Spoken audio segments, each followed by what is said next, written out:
오늘의 부동산 이슈입니다. 집값이 내려가면서 전셋값도 약세를 보이고 있지만 이전과 비교하면 크게 올랐고 대출이자 부담까지 심해졌다고 합니다. 높아진 금리로 인해 전세자금 대출 이자액만 2배 가까이 상승하였고 이에 이자보다 월세가 더 저렴해진 수준까지 왔습니다. 부동산 시장이 급냉하면서 한때 로또판으로 통하던 아파트 청약 시장도 인기가 급속도로 식어가고 있습니다. 특히 무주택자들의 주거 불안을 완화하기 위해 도입한 사전 청약 제도가 외면을 받고 있습니다. 한 아파트에서는 본청약을 실시했고 사전 청약 당첨자 811가구 가운데 320가구가 본청약을 포기했습니다. 어떻게 된 일인지 바로 보러 가시겠습니다. 집값이 내려가면서 전셋값도 하락하고 있습니다. 2020년 시행된 주택임대차 입법, 전 월세 상한제, 계약갱신 청구권으로 예고됐던 8월 전세대란은 현실화하지 않은 셈입니다. 그렇다면 임대차법의 도입 취지대로 임대차 시장이 안정되고 세입자 보호도 제대로 되고 있을까요? 세입자들은 그렇지 않다라고 입을 모으고 있습니다. 새로 전세를 구해야 하는 세입자들은 진작에 올라버린 전셋값을 감당해야 하는 데다 금리 인상에 전세의 월세화를 실감하고 있기 때문입니다. 임대차법 대신 금리와 같은 경제 상황이 전세 대란을 잡은 꼴이 됐습니다. 2030 청년들의 주거 안정성이 악화되고 있습니다.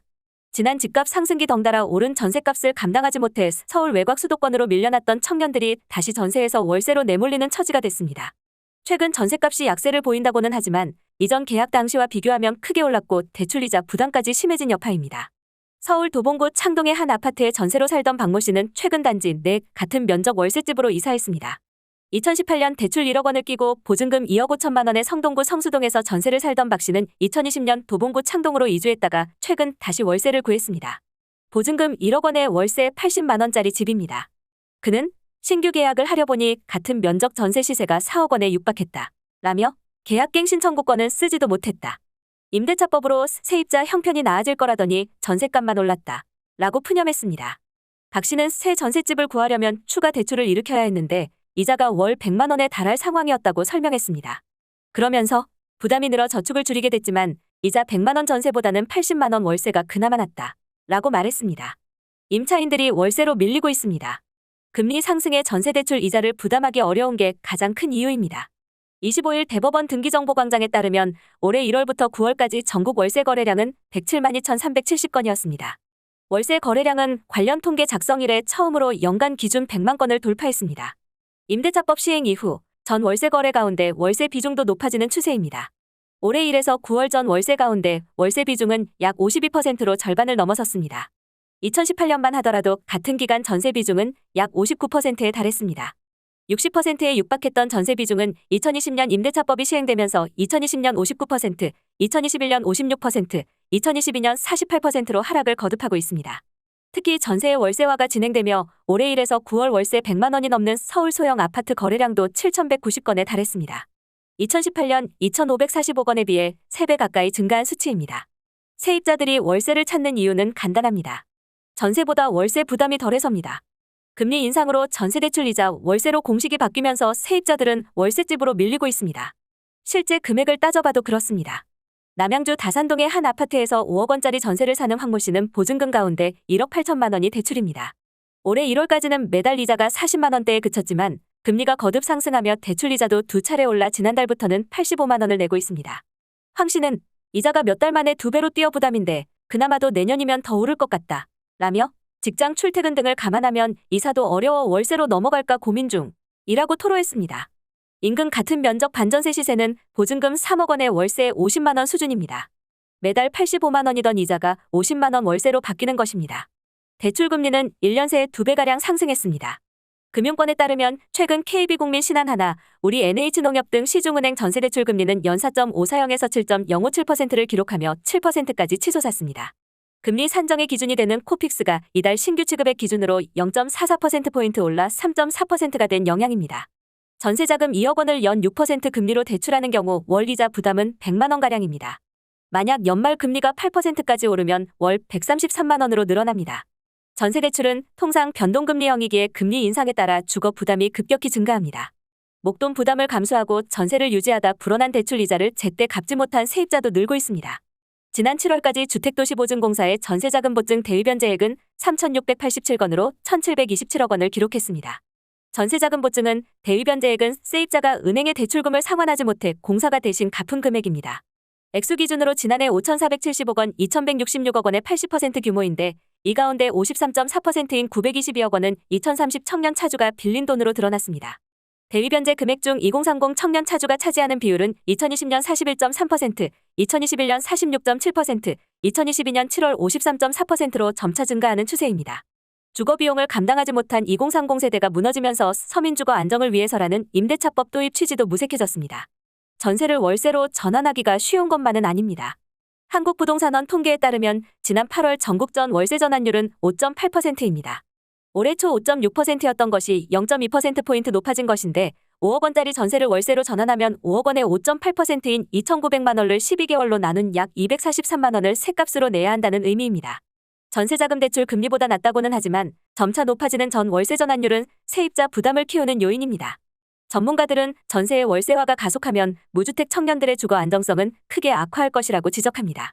전세는 종잣돈을 차곡차곡 모아 내 집 마련으로 가는 주거사다리 역할을 했습니다.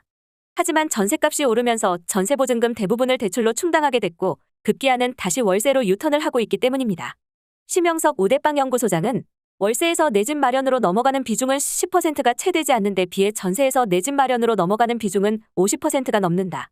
라며 사라지는 돈이나 다름없는 월세를 내다보면 청년들의 주거 안정성은 나빠질 수밖에 없고 이는 사회적인 문제로 확대될 수밖에 없다. 라고 말했습니다. 부동산 시장이 급냉하면서 한때 로또판으로 통하던 아파트 청약 시장도 인기가 급속도로 식어가고 있습니다. 곳곳에서 미분양이 속출하고 당첨 후 계약 포기 사례도 줄을 잇고 있습니다. 국토교통부가 집계한 7월 전국 미분양 주택은 31,284가구로 작년 12월 17,710가구보다 70% 넘게 늘었습니다. 서울의 경우 미분양은 작년 12월만 해도 54가구에 그쳤는데 올해는 6월 말 기준 719가구에 달합니다. 거의 14배가 된 것입니다. 강북구 318가구, 마포구 245가구 등 최근 분양한 소규모 아파트 단지에서 미분양이 대거 발생했기 때문입니다. 경기 역시 미분양이 한 달 만에 35.5% 급증했습니다. 분양권 가격도 충격을 받고 있습니다. 강서구 마곡동 마곡 13단지 1스테이트 마스터 전용 59제곱미터는 최근 9억 8천만 원에 거래됐습니다. 작년 10월 기록한 최고가 13억 8천만 원보다 4억 원 낮은 것입니다. 서대문구 남가자동 DMC파크 뷰자이 3단지 전용 59제곱미터는 최근 9억 원에 거래됐는데 작년 9월 기록한 최고가 12억 5,500만 원보다 30% 가까이 떨어진 것입니다. 특히 무주택자들의 주거 불안을 완화하기 위해 도입한 사전 청약 제도가 외면을 받고 있습니다. 지난달 한국토지주택공사가 인천검단의 A21블록에 대한 본청약을 실시하자 사전 청약 당첨자 811가구 가운데 320가구가 본청약을 포기했습니다. 사전 청약에 당첨됐으니 본청약은 신청만 하면 최종 당첨인데 포기한 것입니다. 파주 온정의 23블록과 양주 예천의 24블록도 각각 50가구, 145가구의 본청약 포기 물량이 발생했습니다. 청약은 통상 아파트 착공 시점에 받는데 2020년 집값이 급등하자 정부는 사전 청약을 도입했습니다. 착공 1에서 2년 정도 앞에 미리 청약을 받는 것입니다. 내 집이 생겼다는 안도감을 일찍 주는 이점이 있습니다. 사전 청약 당시 주변 시세의 60에서 80% 수준으로 추정 분양가를 책정하자 사전 청약은 높은 경쟁률을 기록했습니다. LH는 지금까지 약 4만 가구의 사전 청약 당첨자를 뽑았는데 작년 7월 1차 공공사전 청약 때는 최고 경쟁률이 381대 1에 달할 정도로 인기가 높았습니다. 그런데 올해 들어 포기 사례가 나오는 것은 집값 하락세 때문입니다. 사전 청약 당첨 때와 비교해 집값이 많이 떨어졌는데 추정 분양가는 변화가 없어서 가격이 높다는 인식이 확산하는 것입니다. 실제 일부 사전 청약 단지에서 추정 분양가가 주변 시세와 비슷해지거나 오히려 높아지는 역전 현상까지 발생하고 있습니다. 아파트값이 고점을 찍었던 지난해 시세를 기준으로 추정 분양가를 책정한 탓입니다. 3기 신도시 중 하나인 인천계양의 지난해 사전 청약 당시 추정 분양가는 전용 면적 59제곱미터 기준 3억 5천만에서 3억 7천만 원이었는데 비교 단지로 꼽히던 박촌동 하나꿈에 그린 59제곱미터 급매물의 시세가 최근 3억 9천5백만 원까지 내려와 거의 차이가 나지 않습니다. 또 추정 분양가가 6억 7천만 원대로 책정된 성남 복정일 59제곱미터도 주변 단지인 가천대역 두산 2부 급매물이 6억 5천만 원 수준으로 떨어졌고 84제곱미터형이 3억 7천만 원에 공급된 화성태안 3도 현재 주변 단지 같은 평형 호가가 3억 6천만에서 3억 9천만 원 선에 형성돼 있습니다. 남양주 진저읍에 공급된 남양주왕숲비 84제곱미터의 추정 분양가는 4억 8천만 원으로 책정되는데 인근 남양주더샵 퍼스트시티 84제곱미터는 최근 4억 2천만 원에 거래됐습니다. 작년 상황과 비교하면 급반전한 것입니다. 남양주더샵 퍼스트시티 84제곱미터의 작년 7월 실거래가는 5억 9천5백팔십만 원이었습니다. 이것과 비교하면 남양주왕숲비 84제곱미터의 추정 분양가 4억 8천만 원은 매력적이었습니다. 하지만 올해 떨어진 집값과 비교하면 메리트가 거의 사라졌습니다. 본청약과 입주 예정일까지 줄줄이 연기되고 있어 앞으로 사전 청약 이탈자는 더욱 늘어날 전망입니다. LH에 따르면 사전 청약 택지 8곳 중 6곳의 본청약이 당초 예정일보다 연기됐고 입주 예정일은 8곳 모두 늦춰졌습니다. 파주온정의 23블록의 경우 입주 예정일이 2024년 10월에서 2026년 2월로 1년 4개월이나 늦춰졌습니다. 입주 때까지 무주택 자격을 유지해야 하는 사전 청약 당첨자들은 입주 예정일이 미뤄지면 자금 조달과 임차 일정에 차질이 생길 수밖에 없습니다. 또 현 정부가 도심주택 공급을 공언하고 있어서 상대적으로 외진 지역의 사전 청약 아파트들은 더욱 외면받을 수 있습니다. 부동산 시장 한 전문가는 주택담보대출 금리가 연칠에서 8%에 육박하는데 추가 금리 인상이 예고된 상황이라며 당분간 누구도 선뜻 매수에 나서기 어려워 거래 침체가 계속될 것이라고 했습니다. 오늘의 부동산 이슈 네티즌들의 반응을 살펴보며 마치겠습니다. 여러분들의 의견도 댓글로 남겨주세요. 사전 청약 단지가 주변 시세보다 비싸게 역전되는 현상은 없도록 본 청약 분양가를 다시 산정해 주는 게 맞을 것 같네요. 사전 청약 예상 분양가를 그대로 본 청약 때 내놓으니 청약을 포기하지. 본 청약 때 시장가에 맞는 분양가를 내놓아야 당첨자들 포기도 없고 피해도 없는 거지. 청약가도 당연히 비례해서 낮아져야죠. 어차피 거품가에 비교해서 산정한 가격이잖아요. 애초에 짓지도 않은 집을 판다는 발상이 금융 파생 상품에서 나온 건데 그게 부동산에는 안 맞는 형태였다. 청약의 장점이 시세 대비 저렴하게 새 집을 얻는 건데 지금은 집값이 하루가 다르게 뚝뚝 하락 중인데 뭘 믿고 그 높은 가격에 청약을 넣겠어요. 이번 기회에 대출을 우습게 하는 인식이 바뀌었으면 좋겠습니다. 애초에 전세자금 대출을 눈덩이처럼 받는 게 문제지. 금리가 오르니 대출이 감소하네. 좋은 현상 이렇게 법을 제거해 나가야지. 금리 아직 너무 낮거든요. 성실하게 사는 사람들 벼락거지라고 놀리더니 이젠 그들이 벼락거지 됐구나. 대출은 변동금리를 적용해서 갚을 수 있는 만큼만 대출을 받는 것이 기본 법칙입니다. 기본을 무시하고 대출을 받았다면 손해도 이득도 본인 책임입니다. 예적금 금리 10% 가자. 2030이 내 집 마련하는 것도 힘든 건데 빚내서 살려니 더 힘들지. 아는 지인이 대출 받아서 집 사라고 했던 걸 거르고 대출 없이 사는 지금 조상님이 도우셨네요. 집값 오를 땐 이자 무서운 줄 모르지만 내리면 이자 플러스 원금 증발. 인생은 실전입니다. 선택에 책임을 지면 됩니다. 여기까지 네티즌들의 반응이었습니다. 시청해주셔서 감사합니다. 여러분들의 의견도 댓글로 남겨주세요. 구독과 좋아요는 영상 제작에 큰 힘이 됩니다.